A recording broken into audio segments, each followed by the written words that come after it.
The governor of Lagos State, Babajide Sanwo-Olu, has decided to clamp down on Okada riders. These are motorcycle riders. We have the tricycle called Marwa and other aliases.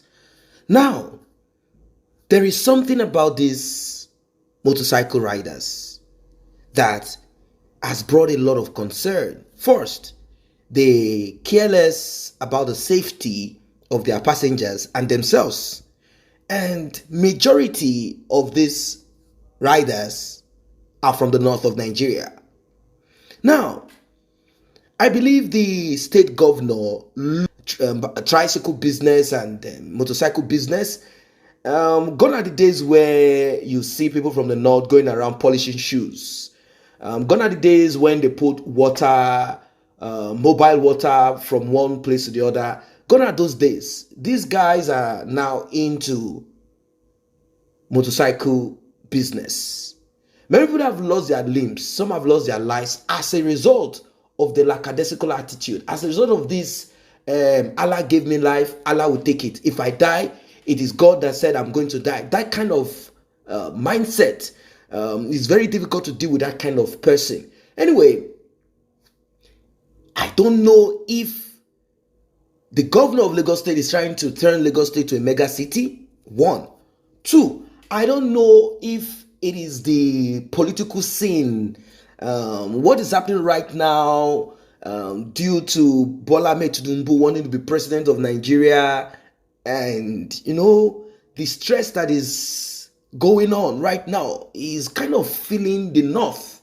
They are not embracing him. It could be that. I don't know.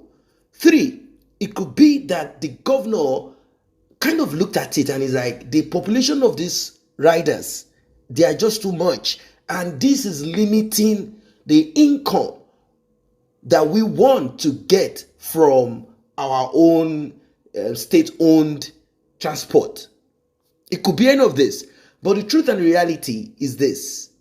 Okada business, tricycle business, and all of these businesses, if not well managed, it will become much of a disaster than what it is right now. Let us just be very truthful about this. I understand that there are people who make ends meet from this business. That is what they do. Transport business. They have one motorcycle.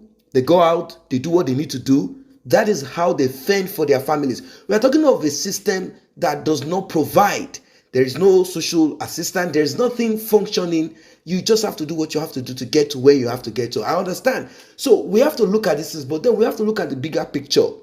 Now that they say we have to stay in one Nigeria, how then can you kick out these northerners who have, flooded the south of Nigeria, Lagos?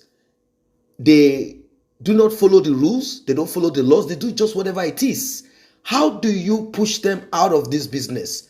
You can't, because they will tell you that they are Nigerians and they have the right, even those that are not Nigerians, that are from Sahel, Mali, Senegal, from Gambia, and all of those, Fulanese and other tribes that we don't know. Since the government doesn't have a database that will account for who is who in Nigeria, what we have is total chaos. So I believe Governor Sanwo-Olu decided to take action by saying, no, enough is enough.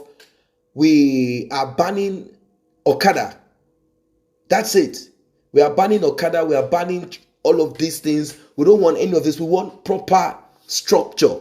And I think that is it. That is what it's supposed to be. Now, for those who most of the time take advantage of this transport issue, they just jump on a bike and the bike takes them to wherever they want to get to within the space of a quarter of the same time they will spend trying to go with a bus and all of that. I understand all of these things, but we have to look at the safety and we have to look at the danger.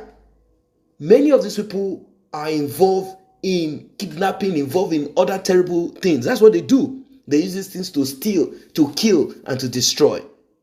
It is dangerous. Now, I'm not just trying to point and separate the motorcycle. Of course, recently, although it is not a common thing, at least we know of one one of the state-owned buses, one of the drivers, is involved in kidnapping, raping, and all of these terrible things. So I'm not trying to say it's because of that alone, but then the reports that we've had and we are still having on these motorcycles, it is just something that we cannot close our eyes, fold our hands, and do nothing about it. And I think that is why the state governor is trying to act now. He's trying to stamp his feet on the ground and say enough is enough. But you know the reactions of the North. First, they came up with threats.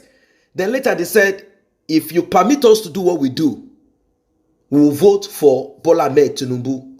We will even vote for you. That's it. Just want to show us, the menace of Okada in our system, what are the things they cost us, and, what are the challenges that we face and we see with them. When we go into our plenary, I'll be able to share with you, in specifics, some of the things that I think we are going to be doing, going forward. So, Ikeja local government, the whole of Surulere local government, the whole of Etiosa local government, the whole of mainland local government, the whole of Apapa local government, and the whole of Lagos Island local government. A total ban on this and all of the highways effective from the 1st of June. This is the first banning that we're going to be embarking on, so that others know that within a short while, it's either they get out or they look for something else to do. And from 1st of June, there are LCDs that are underneath them. We're going to publish them. We're going to list all of them. And so we're given the notice now, right, where you can begin to do your recce, begin to do, your strategy. From the 1st of June, please, we want all of the Okada to be completely off this major road. Let people begin to make their own independent alternative. We have actually even provided those alternatives. We have bought last mile buses for them. Those are some of the things we said. They are effective, they are working. We have the medium capacity buses. We have the high capacity buses. And before the end of the year, we're also still bringing rail onto this corridor. So government has provided it. We've built terminals, we've provided jetties for them, and all of these things are also means, of alternative means of transportation. We will not sit back and ensure that, criminal-minded people will use that mode of transportation to now continue to perpetrate crime and criminality in Lagos. Life has been lost on a daily basis. Accidents have been happening on a daily basis. There's been complete breakdown of law and order, and they do not even respect any form of the laws that we have on the state again. And so, gentlemen, I want to thank you very much. I want to assure you that not only you, all the security operatives, will be joining you and be working with you to ensure that we all implement this agreed objective that we'll put forward for the people.